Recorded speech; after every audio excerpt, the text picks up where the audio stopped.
हादसा में जिसमें किसी माँ का बेटा जाता है, किसी पत्नी का सिंदूर जाता है, किसी बहन का भाई जाता है, वो अपने आप में दुखद है। लेकिन इससे भी ज़्यादा दुखद है कि कभी रामनवमी होती थी तो लड्डू बटा करते थे।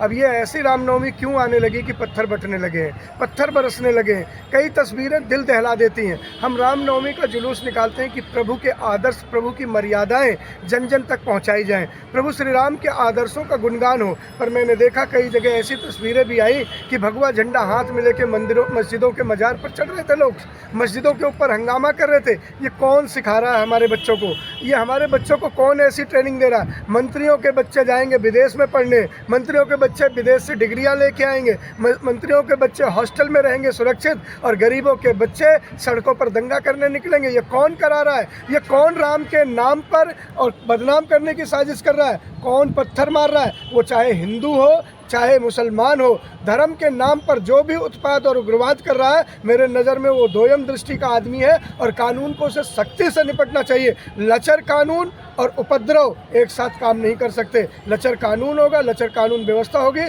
तो जाहिर तौर पर इस तरह के उपद्रव सिर उठाएंगे। अमित शाह जी का बयान आ रहा है कि जो राज्य सरकारें हैं, विपक्षी सरकारें हैं, तुष्टीकरण की राजनीति करती हैं, एक तरफा कार्रवाई करती है और एक पक्ष को दबाया जाता है जो कि हिंदू है। नहीं, अमित शाह जी का बयान अच्छा है, लेकिन अमित शाह जी से मेरा एक सीधा सवाल है, अयोध्या में मस्जिदों में मांस के टुकड़े फेंकते हुए कौन लोग थे? जो 4 लोग गिरफ्तार हुए वो किस दल के लोग थे? वहाँ के एसएसपी ने उनकी जब पेशी कराई तो वो चारों कौन थे, कौन लोग थे? अमित शाह जी का उस पर तो बयान नहीं आया। एसएसपी साहब ने बताया था, पर्दाफाश किया था, वो किसी दल विशेष से थे, किसी रंग विशेष से थे, किसी उपद्रव विशेष की ट्रेनिंग लेके आए थे। और अयोध्या में तो योगी बाबा जी की सरकार है, उनका तो बुलडोजर पल पल घूमता है, पल पल चलता है। उन लोगों पर क्या कार्रवाई हुई? यही तो सवाल उठ रहा है कानून व्यवस्था का, जो विपक्षी सरकार है कानून व्यवस्था पे ध्यान नहीं देती है, जंगल राज की बात हो रही है। मैं वही तो कह रहा हूँ योगी जी, उन 4 लोगों का क्या हुआ जो मुसलमान बनकर अयोध्या में इस तरह के दंगा कराने के लिए मांस फेंक रहे थे? उन पर क्या कार्रवाई? उनके घरों पर क्या बुलडोजर चले क्या? अमित शाह जी से सवाल है। मैं कहता हूं, अभी ममता बनर्जी ने एक बड़ी चेतावनी दी है। ममता बनर्जी बड़े बहुमत से जीती हुई नेता है, बड़ी नेता है, अनुभवी नेता है। उन्होंने कहा रामनवमी के बाद हनुमान जयंती आने वाली, उस पर भी सावधान रहे। किससे सावधान रहने की जरूरत है? हिंदुस्तान में हिंदू और मुसलमानों को लड़ाकर सत्ता के सिंहासन कौन ले रहा है? कौन ये मलाई खाना चाहता है? अभी नीतीश बाबू ने भी बहुत बड़ी बात कही है कि हम देख रहे हैं, लेकिन इसके पीछे साजिश है। तेजस्वी जी ने कहा है कि विपक्ष में जब बीजेपी होती है तो दंगा करा के सत्ता लेना चाहती है। क्यों बीजेपी पर ये हर बार आरोप लगते हैं? जहाँ जहाँ बीजेपी सत्ता में नहीं है, जहाँ जहाँ बीजेपी सत्ता में नहीं होती, वहीं वहीं आगजनी और ऐसी हरकतें क्यों होती है? सर, पुलिस प्रशासन क्या कर रहा है? पुलिस प्रशासन जब कोई चीज़ दंगा भड़कती है, चीज़ें होती हैं, मैं कहता हूँ ये पुलिस की नाकामयाबी है, बेशक नाकामयाबी है, लेकिन इतनी जल्दी दंगा कंट्रोल नहीं हुआ करते। आग भड़कती है, दावा नल बनती है तो समय लगता है। मैं नीतीश बाबू से भी हाथ जोड़कर कहूँगा और युवा नेता तेजस्वी जी से भी कहूँगा कि आपके साख पर भी सवाल है, आपके चरित्र पर भी सवाल है कि आप जल्द से जल्द अपनी पुलिस व्यवस्था को, कानून व्यवस्था को दुरुस्त करें और मुंह तोड़ जवाब दें ऐसे लोगों को जो दंगा की साजिश करें। लगातार 3 दिन हो गए हैं सर। बेशक 3 दिन हो गए हैं। मैं कह रहा हूँ जब गोधरा हुआ था तो पता नहीं कितने दिन गोधरा जला था। इस देश में बहुत और भी इतिहास है ऐसे कि दंगा भड़कता है तो शांत होने में समय लगता था। मोदी जी ही मुख्यमंत्री थे, कितने दिन तक गोधरा जला था, कितने दिन तक गुजरात जला था। कानून व्यवस्था तब मोदी जी के हाथ में थी, तब उनके हाथ में भी पुलिस की कमान थी। उस बात का रिजल्ट कैसा रहा है? बहुत सारी ऐसी घटनाएं हैं। अभी तो असम और मणिपुर के बीच गृह मंत्री बिहार का दौरा करते हैं तो सवाल उठ जाते हैं, वो कहते हैं इंटरफेयर ना करें हमारे राज्य में। और गृह मंत्री हैं, उनके कानून व्यवस्था उनके हाथ में होती है। गृह मंत्री को मुख्यमंत्री से पहले भरोसा में बात करनी चाहिए। राज्यपाल की पीठ नहीं थपथपानी चाहिए, राज्यपाल से बात नहीं करनी चाहिए। राज्यपाल से बात करके अभी कहा गया है कि वो जो पीछे एक साजिश कर रहे हैं चुनी हुई लोकप्रिय सरकार को गिराने की, ऐसे भी गृह मंत्री पर आरोप लग रहे हैं। इस पर भी ध्यान देना होगा। गृह मंत्री का जिम्मेदारी सुरक्षा है, लेकिन गृह मंत्री की जिम्मेदारी किसी की सरकार को बेदखल करने की। उन्होंने एक आरोप बहुत बड़ा लगाया है जो राम मंदिर को लेकर। उन्होंने कहा कि राम मंदिर को लेकर जो है ये तमाम विपक्षी पार्टियां विरोध करती आई हैं और 370 का विरोध कर रही थी। 370 कब हट गई है? 370 तो हटी नहीं। उसके अंदर 2 आर्टिकल्स के संशोधन की बात हुई है और 370 की सुप्रीम पावर के अंतर्गत भी पहले भी 16 संशोधन हो चुके हैं। 370 तो हटी नहीं है। राम मंदिर का विरोध भी उन्होंने बताया। राम मंदिर का विरोध करने वाला कोई भी नहीं है। राम मंदिर बनना चाहिए और ये माननीय सुप्रीम कोर्ट, सर्वोच्च न्यायालय के कृपा से, उनके आदेश से, उनके द्वारा पारित दिए गए आदेश के से हो रहा है, किसी सरकार की अनुकंपा से, किसी बड़े नेता की दया से नहीं बन रहा। रामलला का मंदिर बनाने का फैसला हमारे देश की सर्वोच्च अदालत ने दिया है, ना ये मोदी बना रहे हैं, ना शाह बना रहे हैं, किस तरीके से मेरी बात सुन लीजिए पूरी।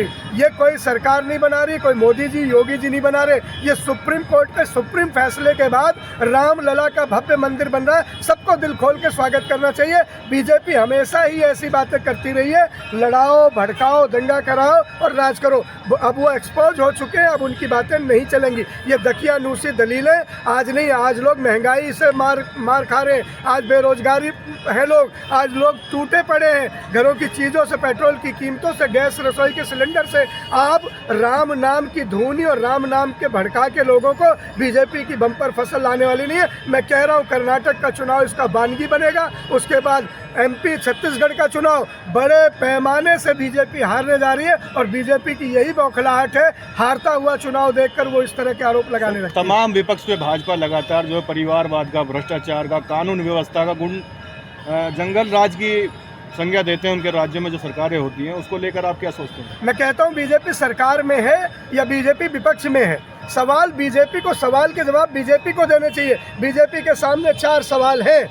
डिग्री असली है या नकली, महंगाई क्यों बढ़ रही है, काला धन आएगा या नहीं आएगा, 100 स्मार्ट सिटी बनेंगी नहीं बनेंगी, 10 करोड़ रोजगार हर साल मिलेगा नहीं मिलेगा, गंगा साफ होगी है या नहीं होगी, ये जवाब कौन देगा? इन जवाबों पर कौन देगा? आज तक प्रधानमंत्री जी ने कभी भी एक पत्रकार वार्ता नहीं की है। बड़े पत्रकारों के साथ उनका इंटरव्यू कौन लेने जाते हैं? अक्षय कुमार जाते हैं। अरे साहब, अक्षय कुमार फिल्मिया आदमी, वो प्रधानमंत्री का प्रेस कॉन्फ्रेंस करने जा रहा है, उनका इंटरव्यू ले रहा, साक्षात्कार कर रहा। वो पूछ रहे हैं आम खाते तो कैसे खाते हो, गुठली फेंकते हो नहीं फेंकते हो? क्या हो रहा है देश में? इसीलिए केजरीवाल जी कहते हैं कि एक पढ़ा लिखा प्रधानमंत्री होना चाहिए। देश को पढ़े लिखे प्रधानमंत्री की ज़रूरत है, सक्षम ताकतवर प्रधानमंत्री की ज़रूरत है। आज 15 अरुणाचल प्रदेश में 15 स्थानों के चीन ने अपने नाम कर दिए। प्रधानमंत्री जी कहाँ हैं? कहाँ है अमित शाह जी? चाइना उनसे संभल नहीं रहा। चाइना हमारे देश में घुसकर अपने नाम चस्पा कर रहा है और गृह मंत्री जी बिहार में जाके लालू को धमकाएंगे, तेजस्वी को धमकाएंगे। अरे ये बड़ी बड़ी लाल लाल आंखें करके जिनपिंग को दिखाओ, जिन्हें गुजरात में झूला झुलाते थे, आज अरुणाचल हड़पा जा रहा है, हमारी जमीनें हड़पी जा रही है। भारत माँ का पूर्वी हिस्सा दागदार हुआ जा रहा है, कब्जे में आ रहा है। बड़ी बड़ी आंखें, 56 इंच का सीना कहाँ है? साहब और साहेब कहाँ हो? जवाब दो। देश नहीं झुकने दूंगा, देश नहीं झुकने दूंगा, लेकिन देश में सब कुछ बिकने दूंगा। ना खाऊंगा ना खाने दूंगा का नारा था, लेकिन भ्रष्टाचार नहीं होने दूंगा। मेरे दल में आके भ्रष्टाचार करो। फिर से आदेश दे दिया। कल एक सीबीआई के लोगों के उसमें भाषण दे रहे थे मोदी जी कि भ्रष्टाचारियों को छोड़ो मत, लेकिन उन्होंने ये नहीं बताया कि सिर्फ विपक्ष के भ्रष्टाचारियों को। मेरे दल में तो भ्रष्टाचार करने की आज़ादी है। मेरा तो एक वॉशिंग मशीन है कि आओ, साफ हो जाओ, नहाओ और मेरे दल में मेरे साथ शामिल होकर भ्रष्टाचार करो, लूट करो, भाग जाओ बैंक को लेके। क्या चल रहा है देश में मोदी जी? वन साइडेड नहीं चलेगा। इंडिया जाग गया है।